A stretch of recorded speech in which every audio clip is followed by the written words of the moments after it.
अस्सलाम वालेकुम वरहमतुल्लाहि वबरकातुहू। मेरा नाम है मोहम्मद और आज की वीडियो का टॉपिक रहेगा एक ऐसे मीटिंग के बारे में जो हुई थी इस्लामिक मुल्क के लीडर्स के बीच में। और उसकी खास बात यह है कि जितने भी लीडर्स उसमें मिले थे एक दूसरे से, सबकी मौत उस मीटिंग के बाद एक के बाद एक होना शुरू हुई थी बहुत बुरी तरह से। और इनमें से कुछ लीडर्स थे शाह फैसल सऊदी अरेबिया के, मुअम्मर गद्दाफी लिबिया के और यासर अरफात फलस्तीन के। और इनके मौत के पीछे बताया जाता है कि ज़ायनिस्ट थिंक टैंक्स और अमेरिका के CIA का बहुत बड़ा हाथ था। और यही रीजन बताया जाता है कि इसके बाद फिर कभी इतना यूनाइटेड तरीके से कोई इस्लामिक कंट्रीज के बीच में प्रॉपर मीटिंग नहीं हुई थी। तो क्या था उस मीटिंग के पीछे का मकसद और क्यों इन लीडर्स को मरवाया गया था और किस तरह से इनको मरवाया गया था, देखते हैं आगे वीडियो में डिटेल में। फरवरी 22, 1974 में एक बहुत बड़ा समिट हुआ था OIC की तरफ से, जो है ऑर्गेनाइजेशन ऑफ इस्लामिक कोऑपरेशन। और इसमें इस्लामिक वर्ल्ड के बहुत बड़े लीडर्स इन्वॉल्व हुए थे, जो हुआ था लाहौर पाकिस्तान में। उस वक्त पाकिस्तान का प्रेसिडेंट था जुल्फिकार अली भुट्टो, जिसने सारे मुस्लिम लीडर्स को गैदर किया था OIC की समिट में, ये कहते हुए कि अब वक्त आ गया इस्लामिक मुल्क एक होने का, यूनिटी मेंटेन करने का, ताकि इस्लाम के दुश्मन मुल्क जो होते हैं उनके खिलाफ ये ठहर सके। बताया जाता है कि उस वक्त इनको कुछ भी अंदाजा नहीं था कि आगे जाके इनके साथ कितना बुरा वक्त आने वाला है CIA और ज़ायनिस्ट थिंक टैंक के डेंजरस प्लानिंग की तरफ से। और इनमें से बहुत बड़े लीडर्स उस वक्त के मुस्लिम मुल्क के थे। अब देखते हैं कि ये मीटिंग होने के बाद कौन से बड़े लीडर्स की मौत हुई और कितने खतरनाक तरीके से इनको हटाया गया, ताकि आने वाले वक्त में दूसरे मुस्लिम लीडर्स ये देखकर डरें कि उनकी भी कुर्सी कभी भी पलटाई जा सकती है और उनको भी इसी तरह मौत के घाट उतारा जा सकता है। पहले जो शहीद हुए थे उनका नाम था शाह फैसल, जो है सऊदी अरेबिया के किंग। शाह फैसल काफी मशहूर थे उनके स्ट्रिक्ट रूल के लिए, और बताया जाता है कि अमेरिका के खिलाफ उन्होंने ओपनली स्टैंड लिया था उस वक्त। 1974 में OIC समिट में वो इन्वॉल्व थे। और एक ही साल बाद मार्च 25, 1975 में शाह फैसल एक डेलीगेशन को होस्ट कर रहे थे जो आया था कुवैत से उनसे मिलने के लिए, जिसमें बताया जाता है कि शाह फैसल के सौतेले भाई, जिनका नाम था प्रिंस खालिद बिन मुसैद, उन्हीं का भाई इस मीटिंग में इन्वॉल्व था। और फैसल बिन मुसैद बताया जाता है कि वो अमेरिका में पिछले कुछ महीनों से उसने अपना वक्त गुजारा था। पर मार्च 25, 1975 को फैसल बिन मुसैद भी आया था शाह फैसल से मुलाकात करने के लिए। और जब शाह फैसल ने उसको देखा तो वो आगे झुके ताकि Faisal bin Musaid as a mark of respect Shah Faisal के फॉरहेड पे किस करे। लेकिन उसी वक्त फैसल बिन मुसैद ने अपनी जेब से एक छुपी हुई बंदूक निकाला और उसने शाह फैसल को 2 गोलियां मारा। बताया जाता है रिपोर्ट्स के हिसाब से कि एक गोली शाह फैसल के चिन पर लगी थी और दूसरी वाली उनके कान के आर पार हो चुकी थी। तुरंत शाह फैसल को हॉस्पिटल लेकर गए थे, लेकिन बताया जाता है कि रास्ते में वो शहीद हुए थे।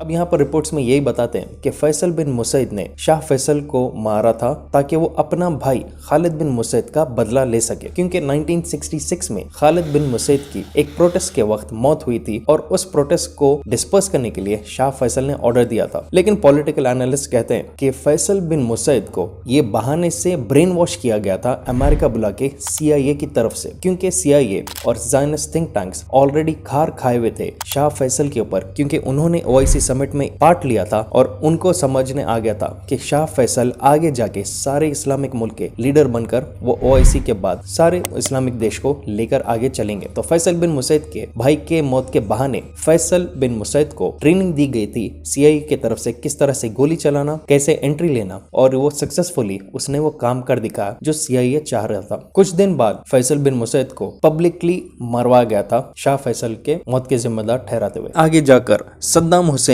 काफी पावरफुल हो चुका था और उनको हटाने के लिए अमेरिका काफी परेशान था। मुझे खुद भी जानना था कि किस किस्म की पॉलिटिक्स अमेरिका ने खेला जिसके बहाने इतनी आसानी से मिडिल ईस्ट मुस्लिम कंट्रीज में अपनी एंट्री ली, ईरान और इराक के दुश्मनी के बहाने। और इसको बहुत ही आसानी से मुझे समझने आया इस जबरदस्त ऑडियो बुक से, जिसका नाम है द गल्फ वॉर, जो है अवेलेबल कुकू FM पर। अब कुकू FM है बिगर और बेटर अपनी ऑडियंस के लिए। कुकू FM है अब इंडिया का लीडिंग ऑडियो शो प्लेटफॉर्म, जिसमें 15 लाख से ज्यादा एक्टिव हिंदी पेड सब्सक्राइबर्स है और हर महीना ये ग्रो कर रहा है 4200 प्लस आवर्स ऑफ कंटेंट के साथ। इसी ही साल 45 लाख आवर्स का कंटेंट प्ले किया गया है कुकू FM पे, जहां पर डेली 1.5 लाख आवर्स प्ले किया जा रहा है। और सिर्फ इतना ही नहीं, कुकू FM ने एक्सपैंड किया है इसके टॉप कैटेगरीज हिंदी में, जहां पर आपको मिलेंगे मोटिवेशन और सेल्फ हेल्प के 1000 plus audio audio books, business, finance और एंटरप्रेन्योर के 300 plus audio books, politics, history और करंट अफेयर्स के 300 प्लस ऑडियो बुक्स और रिलीजन के ऊपर 150 प्लस ऑडियो बुक्स अवेलेबल है। और कोको एफएम ने इंट्रोड्यूस किया है एक brand new category audio books का, जिसका नाम है ओरिजिनल्स। इन ऑडियो बुक्स से आप सीखेंगे रियल लाइफ लेसन्स, जिनमें से कुछ टॉप ऑडियो बुक्स है कैसे निकले मिडिल क्लास लाइफ से बाहर, और हिरोशिमा नागासाकी, जहां पर ऑडियो बुक्स अवेलेबल है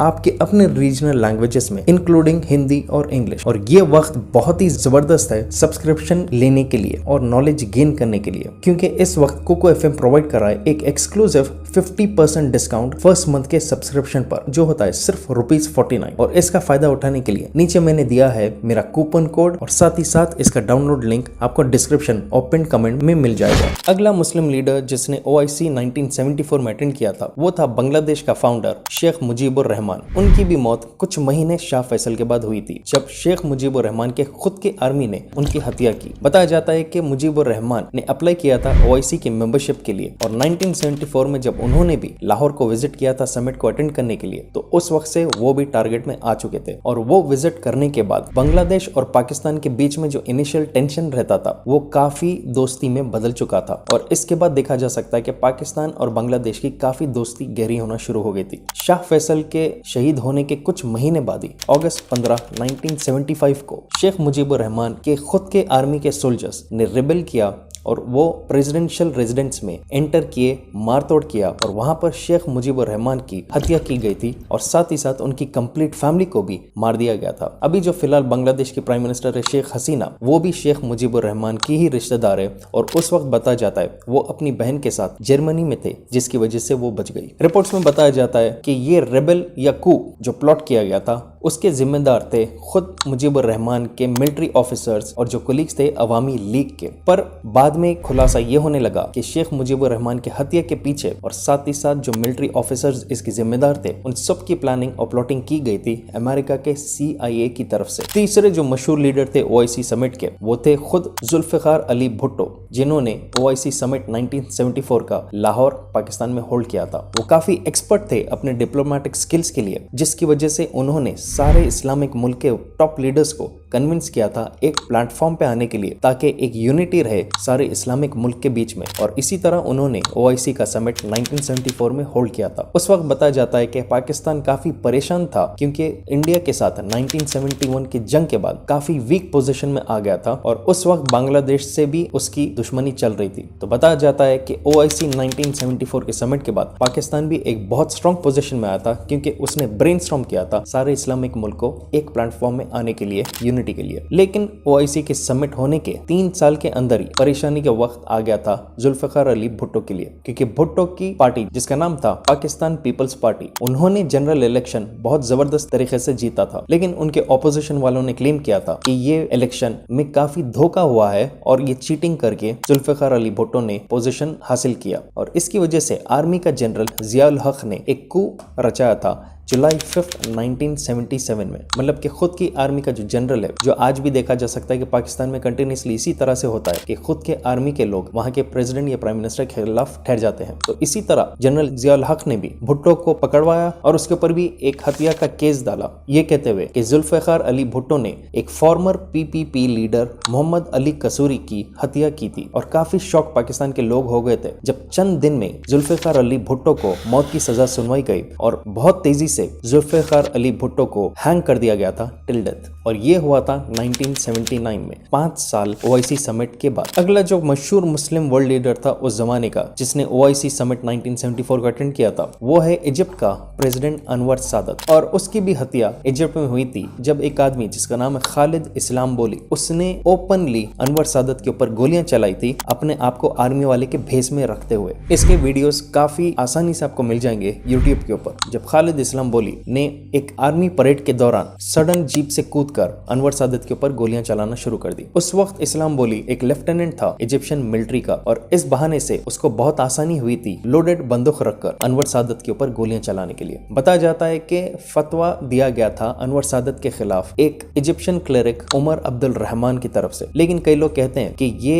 एक बहाना था अनवर सादत को रास्ते से हटाने के लिए। नेक्स्ट जो मशहूर वर्ल्ड लीडर थे उस वक्त के, वो थे यासर अरफात। और बताया जाता है कि इनको भी जहर डालकर मरवाया गया। यासर अरफात चेयरमैन थे पैलेस्टीनियन लिबरेशन ऑर्गेनाइजेशन के PLO। और देखा जा सकता है कि इसराइल फलस्तीन के बीच जो सबसे मशहूर फलस्तीन के अगर कोई लीडर थे वो थे यासर अरफात। उन्होंने भी OIC समिट लाहौर में ज्वाइन किया था 1974 में और उस वक्त से इसराइल फलस्तीन कॉन्फ्लिक्ट बहुत उरूज पे था। और बताया जाता है कि 2004 में फाइनली जब यासर अरफात की हालत रह गई थी उस वक्त इसराइली इंटेलिजेंस एजेंसी ने उनके खून में जहर डाल दिया था। जब यासर अरफात को दूसरे देश को लेकर जाना पड़ा एक ऑपरेशन के लिए, उस वक्त बताया जाता है कि इसराइली इंटेलिजेंस एजेंसी मोसाद ने सीक्रेटली उनके बॉडी में जहर डाल दिया था। नेक्स्ट जो लीडर है वो काफी कंट्रोवर्शियल थे और उनका नाम था मुअम्मर गद्दाफी, जो है लीबिया के प्रेसिडेंट। बताया जाता है कि 1974 में मुअम्मर गद्दाफी भी काफी मशहूर थे उनके स्ट्रॉन्ग हेडेड थॉट्स के लिए। और शुरू से देखा जा सकता है कि मुअम्मर गद्दाफी स्टेटमेंट्स देते रहते हैं कि कैसा इस्लामिक मुल्क सब एक प्लेटफॉर्म पे आना चाहिए, सब यूनाइटेड होना चाहिए। और उनके वीडियोस भी काफी मशहूर है जहां पर वो इसराइल के खिलाफ कह रहे हैं और साथ ही साथ सऊदी अरब के प्रीवियस फॉर्मर किंग अब्दुल्ला के खिलाफ भी वो काफी ओपनली अपने स्टेटमेंट्स दे रहे थे, ये कहते हुए कि सऊदी अरब के लीडर यूनाइटेड नहीं होने दे रहे इस्लामिक मुल्कों को। और ये भी बताया जाता है कि ये भी एक रीजन है कि मुअम्मर गद्दाफी को बहुत आसानी से हटवाया गया था अक्टूबर 20, 2011 में, जब लीबिया के प्रेसिडेंट मुअम्मर गद्दाफी के खिलाफ रेबल्स उठे थे और उनको